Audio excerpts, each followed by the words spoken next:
Can I ask those people that we have managed to hoodwink into appearing on our panel, if you guys could come and join me on the stage. While they're doing that, thank you very much to those of you who've submitted questions. Gareth and I have sorted through well over 100 questions over the course of over lunch. We've got some more coming up on Padlet as well. We'll try and pull from. We're conscious of time. We don't want to keep people beyond the published time. So what I've asked the panel to do is we'll look probably for each question to be answered by a couple of the panel, with perhaps one or two key questions that will go a little bit longer. Please do keep the conversation going. If there is something that you have heard that you would like to keep going, we've got the Twitter hashtag, which is hashtag A4E19. Please do share your thoughts on that. Okay, how are we doing? Panel, everyone all right up there? Can we, you've got microphones, do you want to grab them and check that they're working? Thank you very much. Okay, so by way of introduction, if I could just ask perhaps the panel just to 20, 30 seconds, start with Matthew and work your way along. If you could just introduce us, tell us a little about some of you we've met already. If you could just introduce yourselves and then we'll move on to our first question. Thank you. Hi, my name is Matthew Davis. I'm the Deputy Head Teacher at Treorchy Comprehensive School in the Rhondda. We're an 11 to 18 school with about 1,700 pupils. 21% of our pupils are entitled to free school meals, and about 41% of our pupils live in sort of the 20% most deprived areas in Wales. Hi, I'm Kerry Morris. I'm the head teacher currently of an informal federation between Darwin and Swiss Valley primary schools. I'm like one of the dinosaurs in the back. I've been a head teacher for the last, well, since 1996, so you can do the maths. So I've been in it a long time, seen lots of changes, but my schools are the two schools that I'm in currently. I've been head teacher in 4. The two schools currently are very different. Swiss Valley Primary School has got a very low free school meals, whereas Darwin has got 31% free school meals. So one's got 3, the other one 31. So it's been quite a challenge between the two schools. But yeah, I'll hand you on. Hi, I'm Mark Thompson. I spoke earlier. I've been head teacher of St Helens for 10 years. I'm currently also a challenge advisor for Swansea Local Authority, and a previous advisor for curriculum planning and assessment in the local authority in Cardiff. Hi, I'm James Stanford. I'm assistant head teacher of St Cadoc's in Cardiff, a Catholic school. We've got about 50% EAL pupils, about 30% free school meal, with a lot of challenges, and I can relate quite a lot to what you're going through as students now as well, because when I was trained into a curriculum that was rapidly changing as well. So, good luck. Hi, I'm Jess Hannah. I trained in Trinity in Carmarthen 3 years ago. I now have a permanent post in Whitestone Primary School in Mumbles. I am the Year 2 teacher and the science coordinator, and I've just started my middle management course as well. Hello there, I'm Jennifer Evans. I'm a BA Primary Ed student in my 3rd year. I'm also the past chairperson of the Teachers Society and faculty rep for Athrofa. Have you noticed they're all passing the mics back to each other? They don't want to answer questions, right? I'm Carwyn. I'm assistant head at Ysgol Bryn Castell. We're a special school in Bridgend, catering for, at the moment, 147 BSD and ASD learners. We're one of the biggest in Wales that cater for that, from Key Stage 2 all the way through to post-16. I'm primary PE trained, so I hate to say this, but last century, I was sitting where you guys were. UWTSD did nothing as posh as this when we qualified. But in my 20 years, I've always worked within special needs, some within mainstream, some within special schools, and have seen a huge difference in the way that special schools are funded, the way that we're supported, and actually the collaboration that we have with some of our mainstream colleagues and university training sort of providers. So,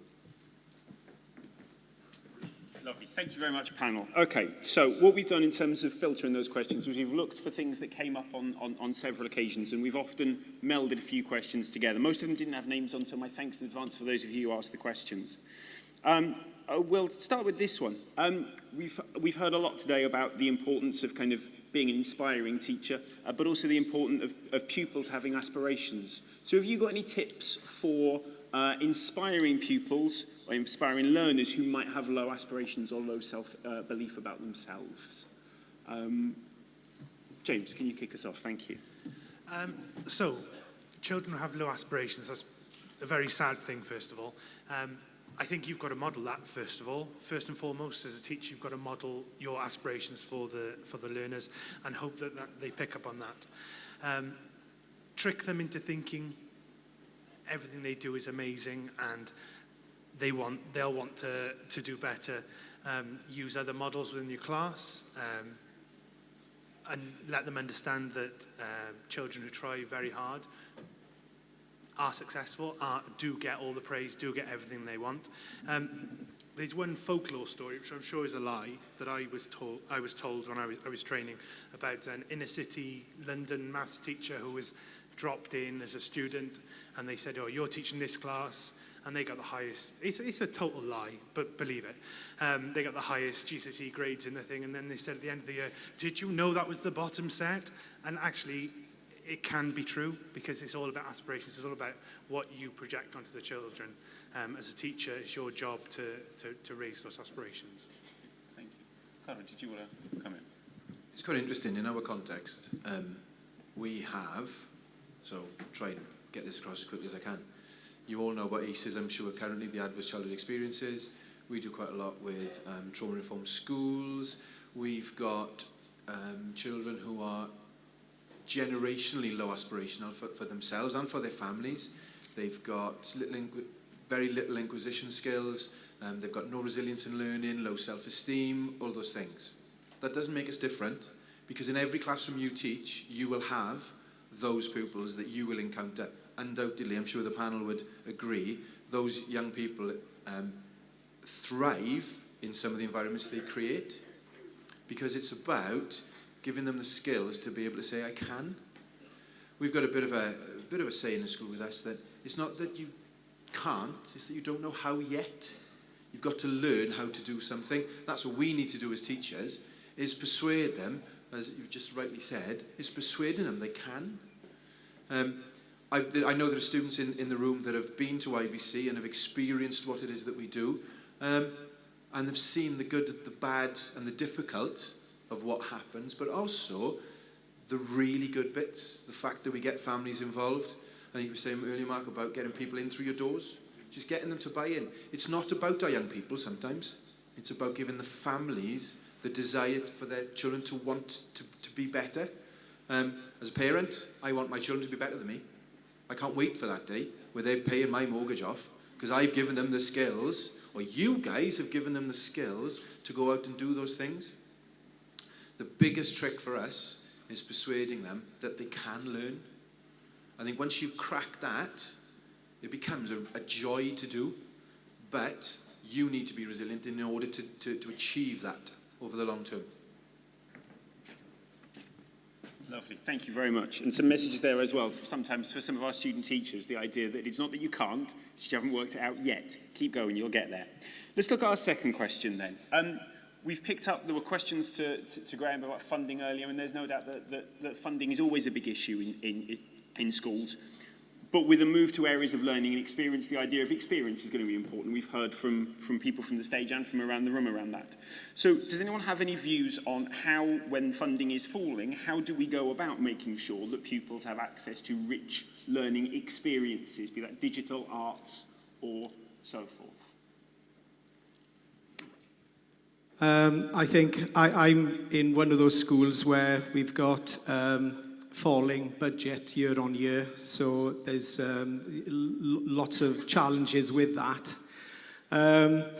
One of the key things is that, is your staff. The teachers themselves are the best resource that any school has got. So I think the key thing is that you work as a team. as a staff, you try to work together to give the best possible experiences for the children. Some of them do not cost a lot. Leading on from the last question, I think one of the things which is very, very important is to get to know every single pupil. It's probably easier at a primary school than it is in a secondary school, but the key thing is to get to know how the children tick. In Swiss Valley School, several years ago, you may have seen the stand. It didn't cost us a lot of money. We set up an allotment area. A lot of children, they're not academic. They benefit from working outside. And when we did have more money, we did have far more nurture groups where the children used to go out, children with low concentration, very short concentration periods. So they'd go outside and learn outside. Now that has continued with every teacher now taking part. And, you know, so if you're looking at just growing things, selling the seeds, buying seeds, marketing, so it doesn't cost anything or very little money. Then selling the produce, growing the produce, looking after the crops, and then making an end product. So without spending a lot of money, the children have had lots and lots of experiences, entrepreneurial activity, just by using the outside. And some schools don't have a lot of room, so just grow bags, just making outside learning, just giving them a purpose, and you know, you don't need a great deal of money for that. So that's one way of doing it anyway.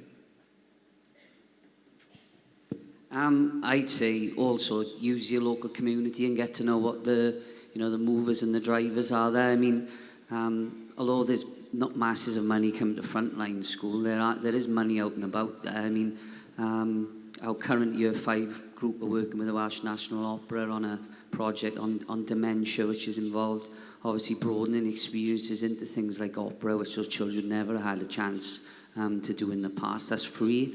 I mean, our Year 6s are working, as I said earlier, on a St Helens road closure project. Various artists coming into the school.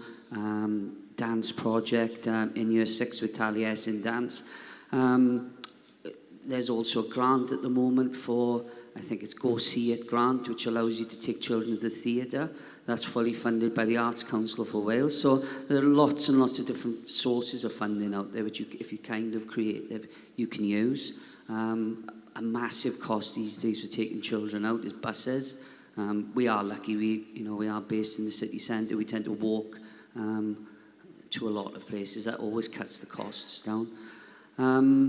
And also people who live in your local community as well. There will be. The lady who lived next door to us was kind of like an extra in Poblicum and these types of things. One of our teachers, her sister, is a radio DJ on Heart Radio, so she comes in. So again, you are creative. I think everybody who goes into teaching has to be creative in some shape or form, and I think using people that you have access to can often be done at a very, very low cost. I think we'd all agree that any opportunity where we can take our pupils on visits or activities or give them opportunities to access things that they wouldn't normally is hugely beneficial. And from a teaching point of view as well, you see them learn absolutely loads in those environments, but you actually get to know the pupils a lot better as well, so you get to develop those links. If we look from a digital point of view, I'm quite passionate about the digital aspect of education at the moment and how, one, we can use digital in order to develop or support the work-life balance of staff. I think technology can be a huge part from that. But I think we make a lot of assumptions sometimes in respects to that the pupils are digitally literate. I think there's a lot of work to do in regards to developing the computational thinking skills of pupils, and I thought it was a great thing that the DCF came out in 2016 and is obviously sort of integrated, or in the process of being integrated into the vast majority of the schools now. But our pupils are going into a digital world, and we need to make sure that they've got the skills in order to thrive in that digital world as well. Anyone else? Okay. I gave you a little bit of advance warning on this one, so hopefully we'll hear a little bit from everyone. Obviously, the big focus at the moment with education in Wales is what the new curriculum will bring. And there's no doubt it will bring opportunities, but it will also bring challenges. So if I can just perhaps work the way along the panel and ask, in your view, perhaps what's the biggest opportunity presented by this curriculum, and perhaps what might be the biggest challenge for schools, but also for people entering the profession that they might need to take on? I think it's a huge opportunity to look at our curriculums. One of the jobs I do in the school is I'm sort of the deputy head in charge of curriculum, so the timetable and all the rest of it, which is always an interesting job at this time of year in a large secondary school. But it's looking at the curriculum and what we want to offer the pupils in respect to the new curriculum for Wales. It's not the case of taking what we've already got and trying to push it into sections to fit the new curriculum. I think it's a really exciting opportunity to redesign the curriculum. We're already, our year 7s, our current year 7 cohort are going through a model of the new curriculum, what we thought it was going to look like, what we thought it should look like, and obviously it will be refined over the next couple of years. But I think it's taking the opportunity really and developing a new curriculum which is fit for purpose and fit for our pupils, and also that the curriculum is not just fixed. Once it's planned once, that's not it. You know, it's a continual development curriculum to suit the needs of our pupils. It's very much, as far as I'm concerned, about giving them rich tasks, giving them experiences that they wouldn't otherwise have an opportunity to have.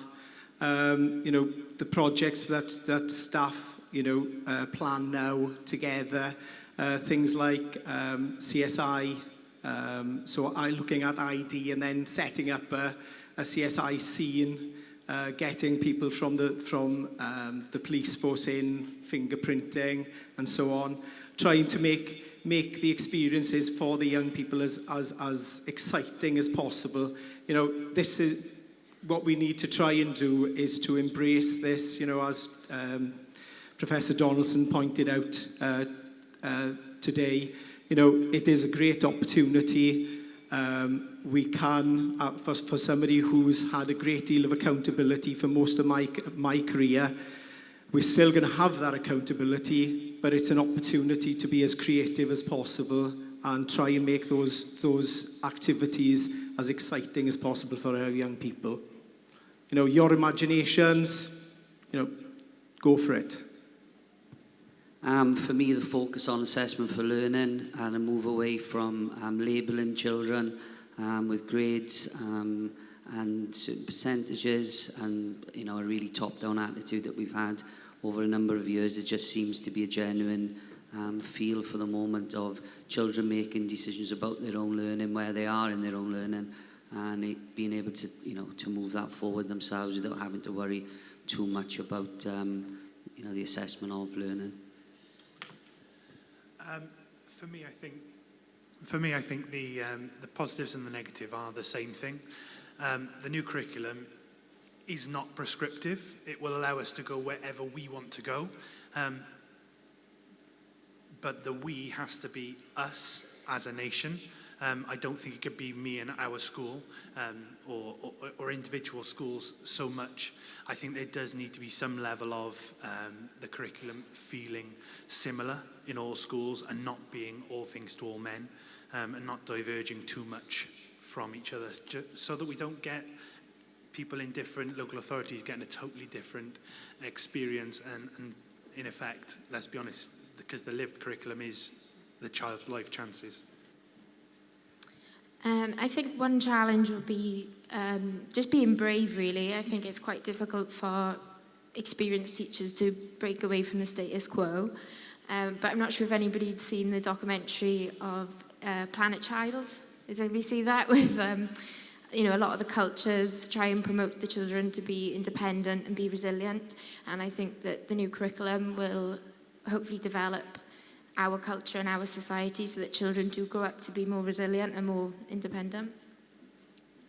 I think the new curriculum is obviously very exciting. It's coming to us very soon, and it's going to be child-led. It's all about the child at the end of the day, ensuring that the child has these skills for lifelong learning, to make sure that they have these skills for the jobs that at the moment are not here for them. These are these jobs that are going to happen because of the digital economy that's coming. And I think it's all about the child. It's all about making those relationships, having those fun, engaging experiences, making sure that you look at what your individual needs of the child, of your children are, and making sure that you bring that into your learning environment. And I think some of the challenges is mindset, as Jessica said, but for us, you know, we are here to drive the new curriculum, and it's up to us to make sure this happens.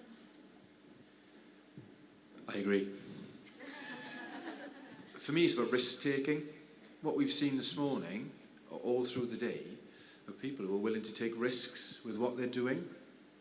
I work in an environment where safe teaching is something that we can do to control the environment.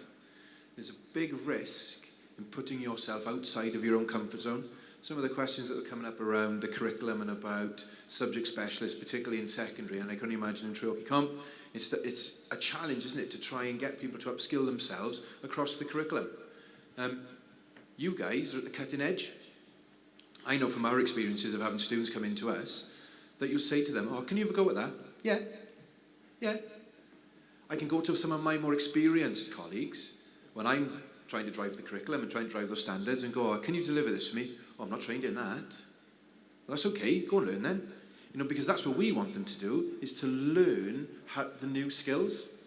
And actually, you guys coming into the profession are, as Graham Donaldson has absolutely rightly said, you're helping us to unlearn some of the bad things that we do. So for me, it's a really, really exciting time to be a teacher, because we are having the opportunity to influence, as you've rightly said, the things that aren't out there yet. We get to be a part of that. So for me, it's a really exciting time. Thank you. We'll take one from the Padlets. You haven't had any warning of this, so see if anyone fancies taking on this one. How can we convince the public, teachers and employers that exam results are not the be-all and end-all, and ensuring that pupils meet the four purposes is more important? Any thoughts on that?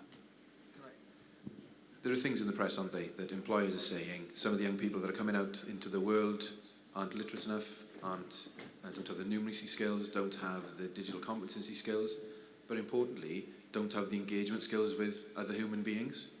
And I think that's where Successful Futures will help us, because we are hopefully going to what we will create young people who are ready to openly access the world and be problem solvers. We've spoken about resilience and resilience in trying to solve the problems in front of them. As a dad of a 6-year-old and a 1-year-old, that's what I want for my children.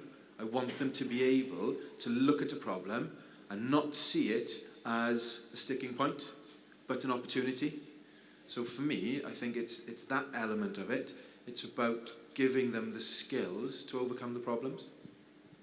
Lovely. Anyone else? I think that I find that when I speak to any of the parents or guardians of my children, that I try not to focus on the academia all the time. I try to say to them, you know, when I have a parents' evening, the first thing that I comment on is the children's social skills, the children's independence, how the children can do problem solving. I focus on the other important life skills and not just their test results. Yeah, you hit the nail on the head. However, I do feel like I'm the nasty one on the panel. However, we do need to realise that some of our children in Wales will go to universities in England, so we can't just be throwing everything out and thinking we're an island nation that people never leave. We have to be competing on a world stage as well. So yes, it is true, we do have to think about more than just academia, more than just exam results, but we can't just go, okay, we don't care about exams. Because I think we're doing our children a disservice if that's what we're going to do.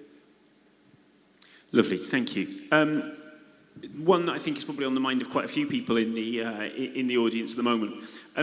What do you look for in a teacher in a job interview? Well, that's an interesting one, that. Each school is going to be different, and you know, even within our school, each post is different that we're advertising for. You're always going to have to fit the profile of that school. And the first question that they'll always ask you will always be around about yourself and why you want to be at that school. It's when you undertake interviews, that is a really pivotal question, because it can really be won or lost there, because you would get people who don't really know a lot about the school.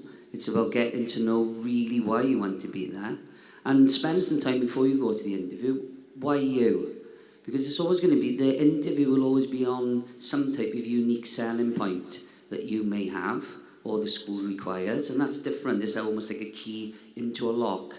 So if you spend some time before any interview thinking really where your strengths are, what type of school you'd like to work in, because I think a lot of us over the years would have taken any job that was going, really, because they are difficult to get. I suppose the older you get, the more discerning you become, and realise that also the school has to fit you.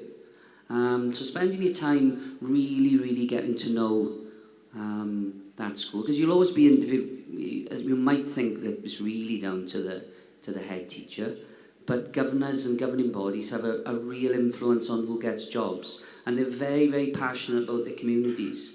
If you haven't spent the time getting to know what that makes that community tick, what the school is after, then really you're already on further back in the game. I would say, and many of the qualities that Professor Donaldson said earlier, being confident but being humble at the same time, because not many people love a know-all. We're all, trying to get to the end of the week, really, without making a major mistake. I mean, I suffer from terrible imposter syndrome. Be confident, know what you're about, show that you're resilient, show that you have something to offer to the school, but also that really you're going to fit in, you're going to learn, you're going to want to get better, and I think that really comes from knowing the school that you've been interviewed at. Thank you. Matthew, do you want to? I'd say from an interviewee perspective, the very first interview that I went to, I was so nervous that I couldn't say the word chronology. So I sat opposite all the governors and the head teacher and the deputy head saying chronology for about 3 minutes, until eventually Russell, it was in St Thomas Primary School, leant across the table and went, chronology. I was just so nervous, I just couldn't say the word. So it's easier said than done, but definitely try to manage your nerves in some way, because then when I went to my second interview, I realised that I needed to relax, I needed to be myself, I needed to be honest and say, yes, these are my flaws, however, this is how I'm working on them, this is how I'm addressing them, and just really showed my personality, and I was quite lucky I got the job then. So definitely try to manage your nerves as well, I'd say. Yeah, just to reiterate a little bit what's said, obviously a job interview has got two parts to it, really. It's for the school to choose the right candidate to work in the school, but it's also for the candidate to choose the right school for them as well. So you've got to make sure that that's the case. So that day is nerve-wracking for both sides, I'm sure. I think the other thing going on the nerves part of it is more often than not, might be different in primary and secondary, but there's a lesson observation. Now, one of the things that's in your control is what that half an hour is going to look like. So if you plan an excellent lesson, which you know how you want to deliver it and you've gone over it, that should set you up and hopefully get rid of some of those nerves quite early on. So that would be my ideas. And if there's anybody out there looking for a maths or an RE or a Welsh maternity job next year, please come and have a chat to me at the end. Just to add to that, I agree to what Mark has said. It's very important to know the school that you're going into. That's key. But also, just at the end, the school will always ask you if you've got any questions that you'd like to ask the school. So think of some examples before going into that interview, because nerves very often, they get the better of you, and it could be right at the end that sways the panel. So think of a couple of questions to ask them. Brilliant. Thank you. Thank you very much. Some brilliant answers. I'm going to close the panel by just asking you one final thing, and a very quick answer from each of you, if you could.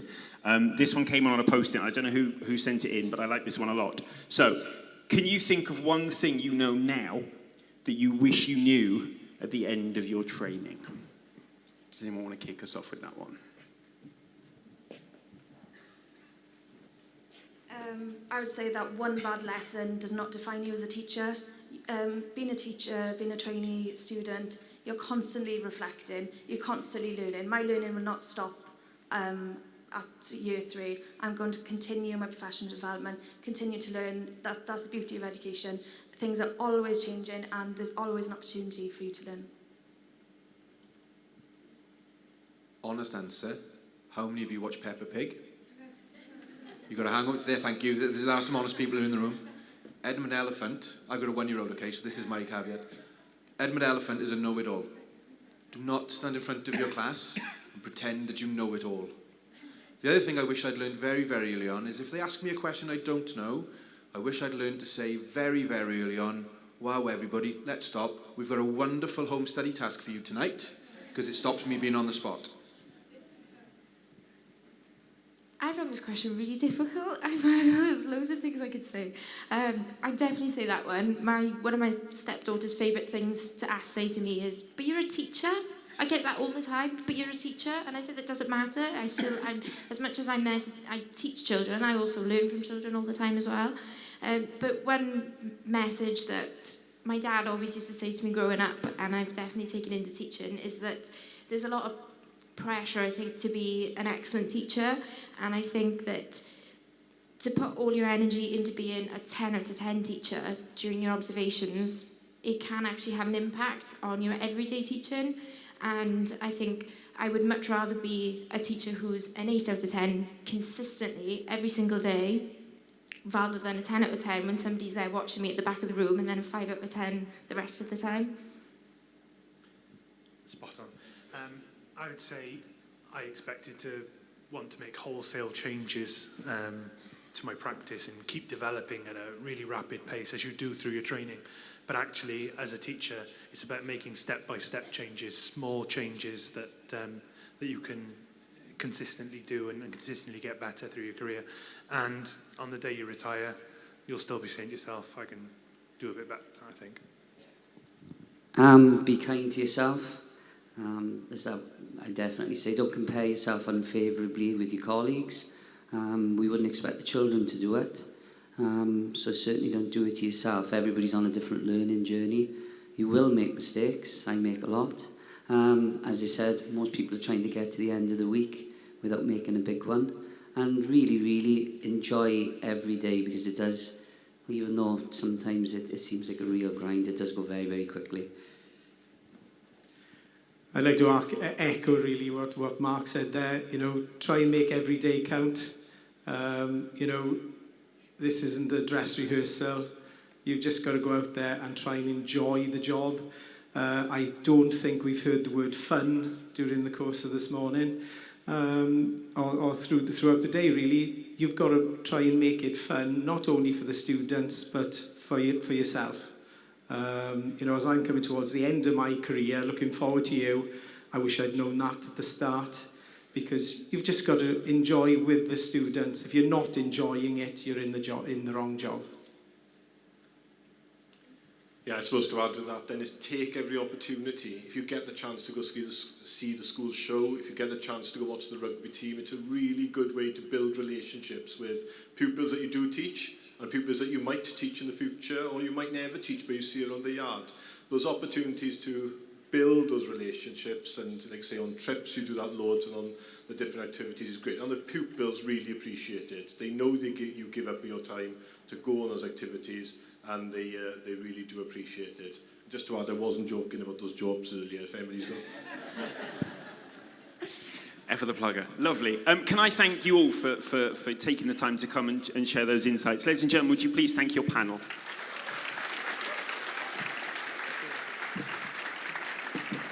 Okay. I'm just going to give a list of people I'd like to thank, and then we'll have a big round of applause for everybody. I'd like to thank all the staff at the venue and the technical staff that have been here, all the presenters and the exhibitors. Thank you ever so much. It's been fantastic. The staff that have helped us to prepare this, the Athrofa team, the PA, and we've also had marketing who've brought all of these wonderful things here. All of the presenters, I think, have been outstanding, and all of you that have put on your stalls and everything all around. The partner schools that have come all the way from wherever they've come from to support us. And most importantly, I'd like to thank you, because without you here and you going to make that difference out in the schools, we don't have a job, and that's what we are here. This is what we're about, is making the difference out in school, and that can only happen with you. Felly, diolch yn fawr iawn i chi gyd, a round of applause for everybody. Diolch yn fawr iawn.